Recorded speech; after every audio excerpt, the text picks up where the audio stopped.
Hello, friends. So good to be with you. I want to talk to you about resolving conflict for a few moments today. This is a big deal, guys. We are in. I'll tell you the truth. The environment, it seems like, of the world is really just hostile. Everything is dialed up to about a 9 all the time, and people are literally on the verge of just snapping. I've watched people have arguments politically to the place that families were completely divided because of political perspectives. The things that took place back during COVID, you remember that? When it was the fact that this one was vaccinated, that one wasn't. This one's wearing a mask, that wasn't. And it just became, it was terrible. It was terrible. And there was damage that was done in relationships and in businesses and in people's lives that to this day remains that they've never recovered from. They they know how to get into the conflict, but they don't have a clue how to resolve the conflict, how to get out of it. But you're going to have to learn that. Guys, listen to me. You're going to have to learn that. You're going to have to stop saying I'm right and they're just wrong. You're going to have to release those kind of words, and you're going to have to make the decision that the person is more important than my opinion. That's how you really have to approach it. Many times you've got to add value to that individual. If you don't add value, that person will always be below your opinion, and you'll never allow yourself to embrace him. You'll always embrace your opinion. Well, I'm right. I don't care what anybody says. I'm right. Well, you can be right and still lose out. I mean, it's kind of like you claiming the right of way to a 18-wheeler. You can say that all you want, but about the time that big baby runs over you, it didn't matter whether you had the right of way or not. You're dead. You've lost it all. And many people, in trying to prove they were right, literally lost everything. And you're going to have to say, I'm going to change my perspective, change how I'm approaching this. I want to learn how do I resolve conflict. Now, I'm going to give you a couple of examples, but you have to understand this. Life is going to be filled with conflicts. Even if you get out of the one that you're in now, you're going to find another one tomorrow. You're going to find something because people are going through difficulties, and those difficulties, they always somehow end up on your plate. It's just going to happen. If you know that, matter of fact, you don't even have to know them. It can be people you don't even know, and they will come and they'll dump something in your yard that you're going to have to deal with, and it produces conflict. So how are you going to respond? And I'm just telling you right now, baby, if you don't respond, if you don't understand the value of this thing, it'll be something that will grow and it will create something else. I remember the Versailles Treaty of I believe it was 1919. This was around World War I, and after World War I, the Allies, especially France, they were so focused on punishing Germany that they created these treaties of Versailles, which humiliated and economically crushed Germany. I mean, Germany was in trouble at that particular point. And you know what happened? This laid the groundwork for Hitler in World War II. So the fact is, you can be so focused on making someone pay in a family argument, you may win, but you sow seeds for a greater battle down the road. You can win the debate and lose the election. But a lot of people, man, they're just so struggling. I'm sunk in. I'm not backing up. You do what you want to do, but I'm right, and just become stubborn in it. You know, the Bible even links stubbornness to idolatry. I think it was whenever Samuel was talking to Saul, he said rebellion is the sin of witchcraft, and stubbornness is as idolatry. The reason is because you make an idol out of your opinion and you worship it. Because if you don't learn to fix this, you're going to blow things up and you're going to ruin your life and everybody else's life. You remember the Cuban Missile Crisis in 1962? That was amazing. I watched that movie back some time ago, 13 Days. It's a great movie. Bruce Greenwood and Kevin Costner, they served in it. And Bruce Greenwood, he was President Kennedy. Kevin Costner was one of the aides to him. But what took place there was a U-2 aerial photo that revealed that the Soviets had basically placed intermediate missiles, ballistic missiles, carrying nuclear warheads. They brought them to Cuba, which is just about 10 minutes south of Florida. And it was terrible. I'm just telling you, a lot of people at that time, they thought the world was going to end. They said we're not going to recover from this. It was terrifying to them. It really was. And initially, both the U.S. and the Soviet Union, they just stood rigid. I mean, they were so stubborn. I'm not letting go of anything. You can do what you want. I'm not letting go of anything. But it was the back channel diplomacy and the calm heads that prevailed, and that was Robert Kennedy and Khrushchev. They had these secret talks, and as a result, that war was averted. You're going to have to learn compromise. You got to learn that. That's life. If you refuse to compromise, then you're just going to blow everything up. Life is compromise, negotiation. I'm going to give you what you need. You're going to give me what I need. Somehow we're going to find our place in the middle. That would work for your family. I mean, it really would. When both sides are just trying to win, or I'm just trying to basically look strong, then everything's at risk. So you're going to have to humble yourself, because sometimes it's the quiet, humble conversations away from the crowd that saves the whole thing. You're going to have to understand that. You can't just go in with a strong arm and just beat the thing down. I've always joked with everybody, said, you know, what you're doing is you're trying to put out a fire with a hammer. Isn't that just delightful? I mean, I want you to imagine that for just a minute. You walk into a kitchen fire, the place is on fire. So instead of grabbing the fire extinguisher, you go over and grab this hammer, man, and you just start beating on everything. Well, you may get it out, but by the time you finish, everything that you've tried to save is broken. And that's what people do. They tend in a negotiation, and that's what I'm calling conflict. Conflict is actually negotiation. You have to think about it like that. My conflict, because this is something with a conflict, I don't like that. I don't like that. I don't want that. But it's a negotiation, because you got somebody on the other side that says, I don't like that and I don't want that.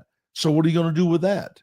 And like I said, people tend to put out a fire with a hammer, and they approach their situation. They're already dialed up to a 9, which is another thing you've got to make up your mind that you're going to do. If you're going to effectively resolve a problem, you're going to have to step back. Don't just charge in, because you're going to charge in with emotions. And you know where your emotions are going to be? Like I said, it's going to be up to like a 9.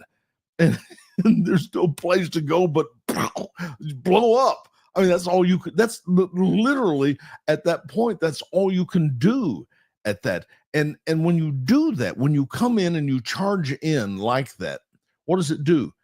It puts everybody on the defense. They're defensive. Of course they're defensive. They feel like they're being attacked.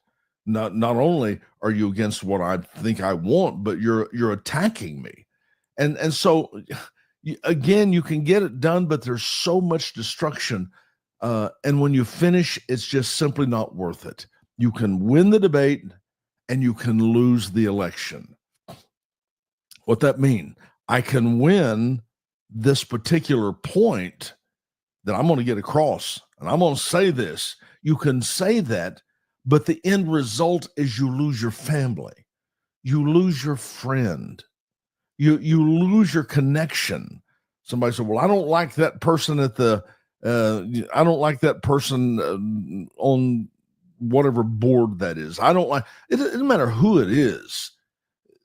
That person is going to be important for your life, and you can't just dismiss people. That just dismiss people live very small lives. God wants to bless you, and he does that through relationships, through people. And you're going to have to understand that even people you disagree with, they have value, and they're very important. So you can be right maybe in theory, but you're wrong in the results that you're getting. You know, so are you trying to win the debate, or are you trying to solve a problem? Are you just trying to prove your point to show that you're such a big shot, or maybe so uncontrolled that you can't control your mouth? Is that what you're trying to do? Or are you trying to legitimately solve a problem? Okay, here's what we need to do. First of all, if you're going to resolve a problem, first of all, you're going to have to identify the problem. Now, you might say, I know what the problem is. They don't. Okay, that means stop. Okay, if you know what the problem is and they don't, or they know what the problem is and you don't, then what you're going to have to do is stop right there. You have got to identify the problem. Don't argue your opinion until you identify the problem clearly enough that it's understood by both sides. Can I say it again? Don't argue your opinion until you identify the problem clearly until it's understood on both sides. Both sides need to be looking. You don't need to be comparing apples and oranges here. You need to both be looking at the exact same thing. All right.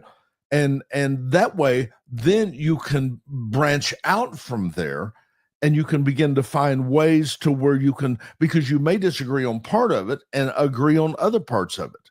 You need to find areas where you do agree. Find areas where you can compromise. Put the harsh disagreement off for just a moment. There's got to be some areas in this conversation that you do that. And let me just say this to you also, and this is very important. Before you start, I think before you have any conflict, especially in relation to your family, create off ramps. What I mean by that, there are times when you're dealing with something that is unsolvable. Does that make any sense? The unresolvable problems, and you need to create those off ramps. And what I mean is okay, we're going to separate ourselves from this conversation for a little while. We may not even talk about it for the next day or 2 days, 3 days. We'll come back to it later, but I need an off ramp here. I don't want to stay buried in this thing to where we can't even live with one another because of this silly disagreement. Because there are times when there's no solution, and sometimes it's also possible that you simply have to agree to disagree. That's all there is. And if you do decide to just to agree to disagree, then you've also got to be willing to let that go. You don't want 3 months down the line where you still got this under your craw. Well, I'm still mad about that. If you're going to agree to disagree, in other words, I'm going to let you have your opinion. Wouldn't that be a nice thing? You may not agree with it. You may not want it. It may be another generation. Some of the kids that you don't understand, some of the things they're doing, but you're not going to change them by threatening them. You're not going to change. Sometimes you've got to allow them to have their opinion. Now, I'm not talking about something that's destructive or something that is damaging everything or even themselves, but there are some things that conflict cannot be resolved, and you're going to have to let that go. And you can't be dragging it up every time that you have an argument. Well, this is what I think about you, and blah blah blah. It just keeps coming up. See, you got to understand the power of your language, especially in times of conflict, in times of disagreement. Words can heal, and let me just say something, baby. Words can harm. Those words can go literally into their ear, right through their emotions, right into their heart, into the depths of who they are, and it leaves a scar, and it leaves a wound. Your words. Let me throw this in here concerning conflict at this point, resolving conflict.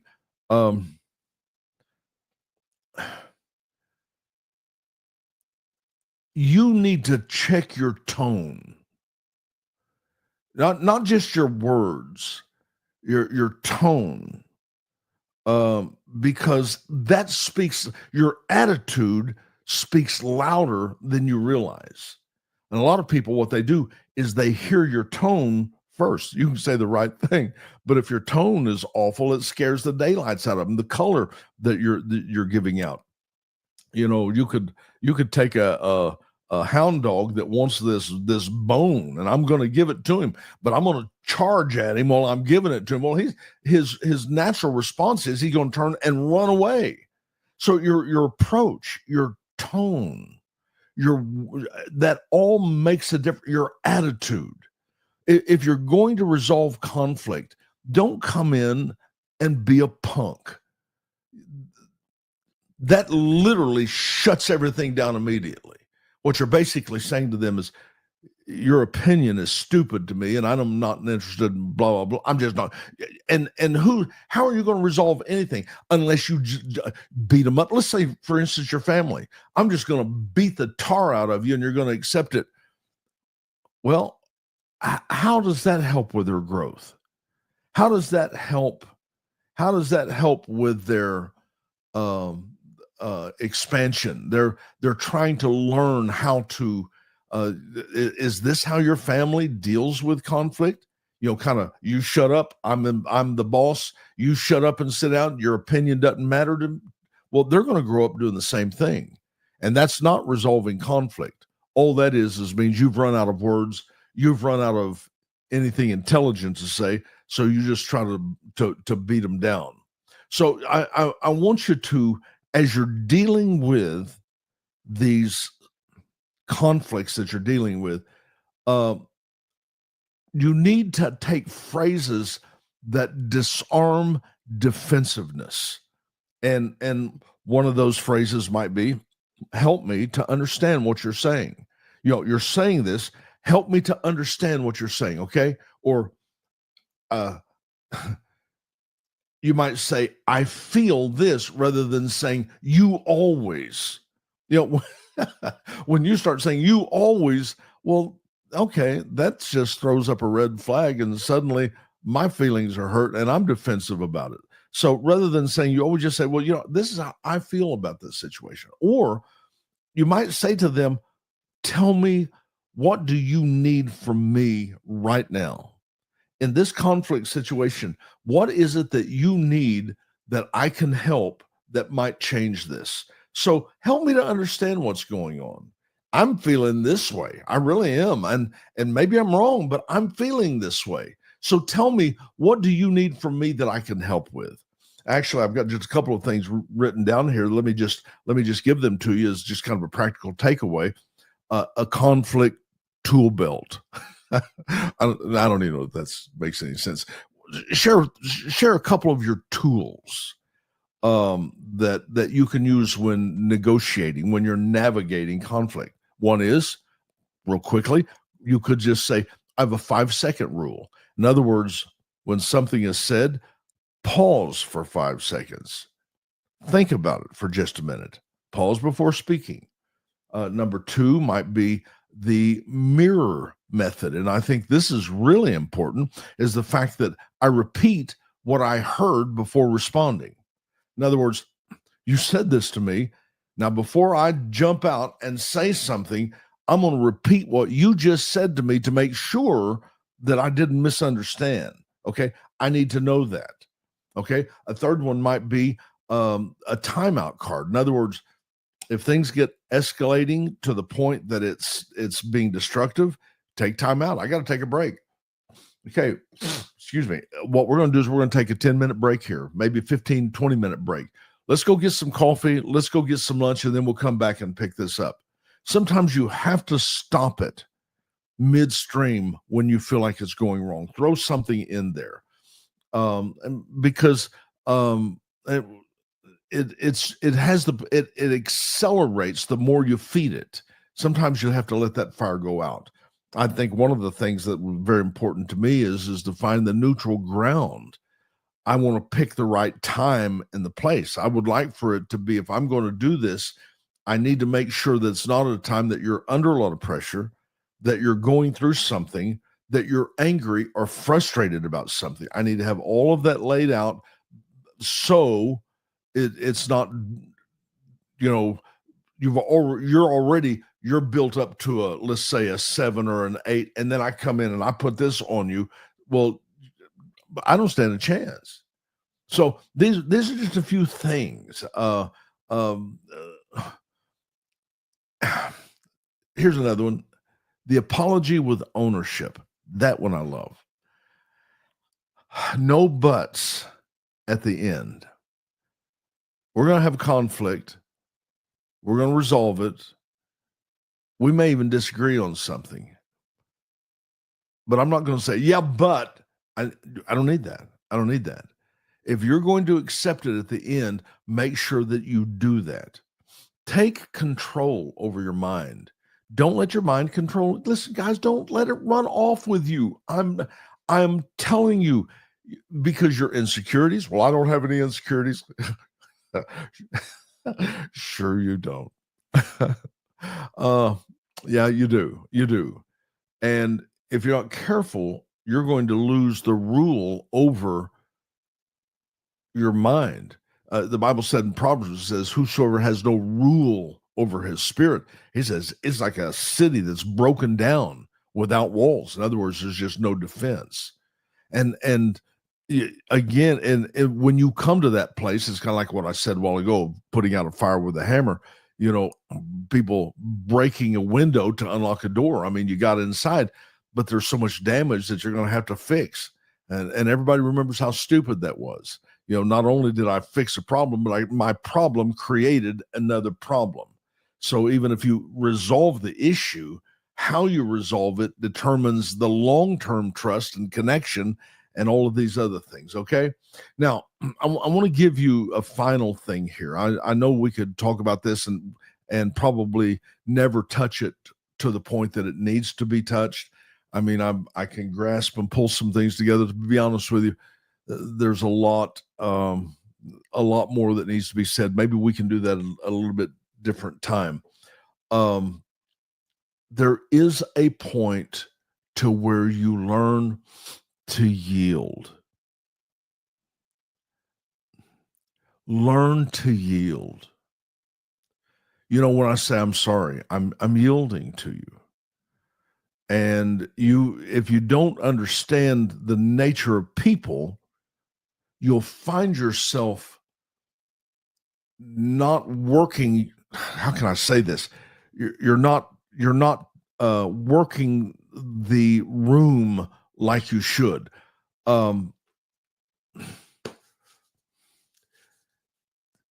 Ecclesiastes 10 made this statement: yielding pacifies great offense. Sometimes in a negotiation, you have to yield with your attitude.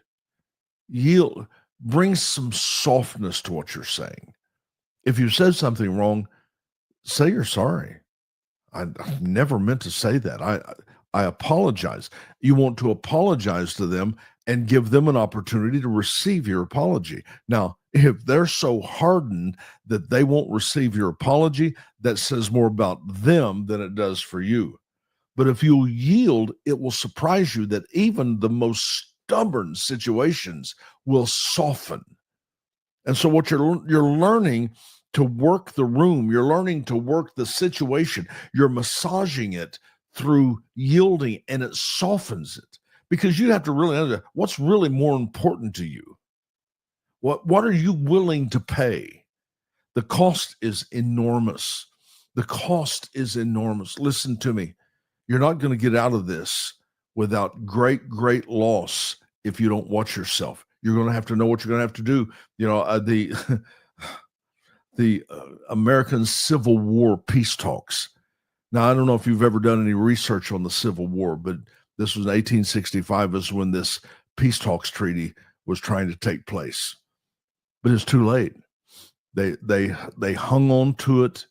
There was so much pride, so much bitterness, so much divide that they couldn't fix it. It was too late for any peaceful resolution because the pride and the wounds, they just ran too deep. And if you let it go too long, the wounds are going to run deep and you will never get it resolved. Now, attempts to peace, they were made before the war and even during, but both sides, they were just too entrenched.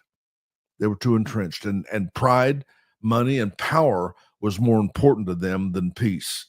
And I think sometimes families or businesses let it fester too long, and by the time they try to talk it out, well, they're already too bruised and they're already too bitter, and the window of grace has now been closed.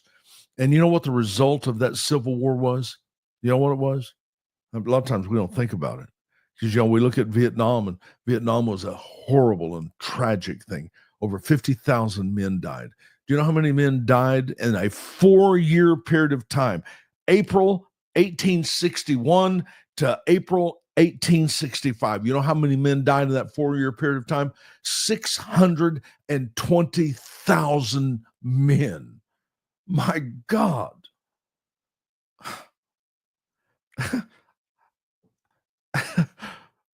how how sad.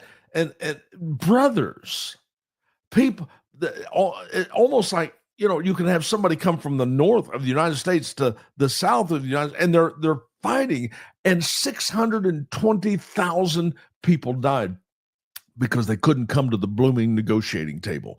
I want to say this to you. If you allow it to fester too long, it will be unfixable, and the loss will be catastrophic. You got to fix it. You got a problem with your family?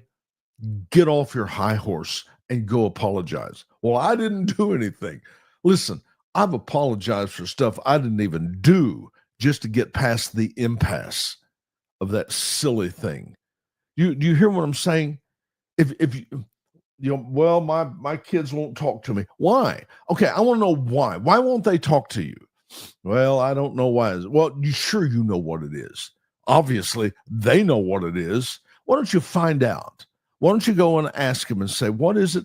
What did I do? Help me to see what you're seeing, and then let me find a gateway to bring resolve for this. What can I do to earn your respect again? Please give me a chance. You quit 14 jobs. Stop it. Go. The one common denominator in all of those situations is you. What are you doing? What is the hardness in your heart, the insecurity in your heart? Take some blame for this and turn yourself toward resolving conflict rather than just getting up and walking out the door. Well, I'm getting divorced. Oh, you better watch your mouth right there. I'm just telling you that is the dumbest thing. That is the most uncontrolled, irresponsible, childish statement that a couple can make. You didn't get in this thing promising you'd stick with each other until you irritated one another. You promised to be there until death alone parted you. What happened to that? Well, they hurt my feelings. Would you like a bottle, big baby?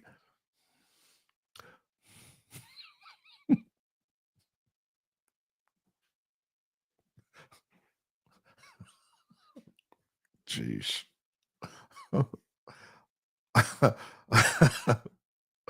Oh my God.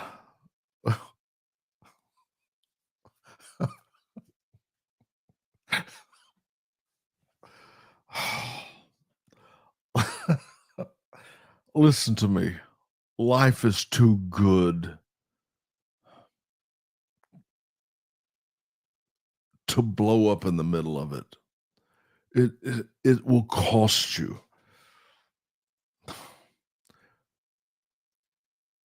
Resolve the conflict. Humble yourself. Yield. Find common ground. Look for ways that you can get along. You don't have to pick out curtains together, but you don't need to have tension between you. It's so important. I see people in church. I've been in church all my life, and I've seen so many people. Well, I got hurt in church. Well, this happened in church. People are completely intolerant of one another. Well, I didn't like the music. Well, I didn't like the light. Well, I didn't like this. That person said this to me. I mean, it is like being in nursery, in grade school, kindergarten, the way people act. Grow up. What a great way to end what a great way to end a segment on resolving conflict. Grow up. Life is hard, and somebody's going to hit you in the mouth. Somebody's going to scratch your car. Somebody's going to get your seat. Somebody's going to do something, And you're going to have to be big enough and strong enough and have a plan to bring things back together, or you will lose your life. You will lose your relationships. You will lose your job. You will lose your church. You will lose your future.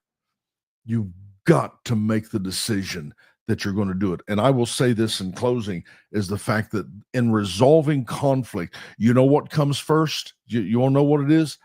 A decision. It's that simple. I'm going to make a decision to do it. A lot of people, they just haven't made the decision. They're waiting on somebody else to make the decision. It's up to you. It's up to you. Your life is too important, and what God's brought into your hands, it's too important. Don't lose it. Okay? All right. I can get emotional over these kind of things because I've just counseled so many people. You know, it's crazy. People will come to me and they will have ashes in their hands. Literally, they'll come to me with ashes in their hands and they'll hold it out in front of me and they'll say, fix this.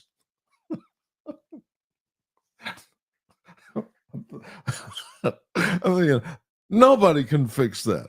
There ain't nobody. I mean, seriously? You should have come in this room a year ago. You should have come in here 6 months ago. Where have you been? I sound jaded, don't I? I'm sorry. I get so frustrated over that. I do. I get frustrated. I need counseling. Oh, I need counseling.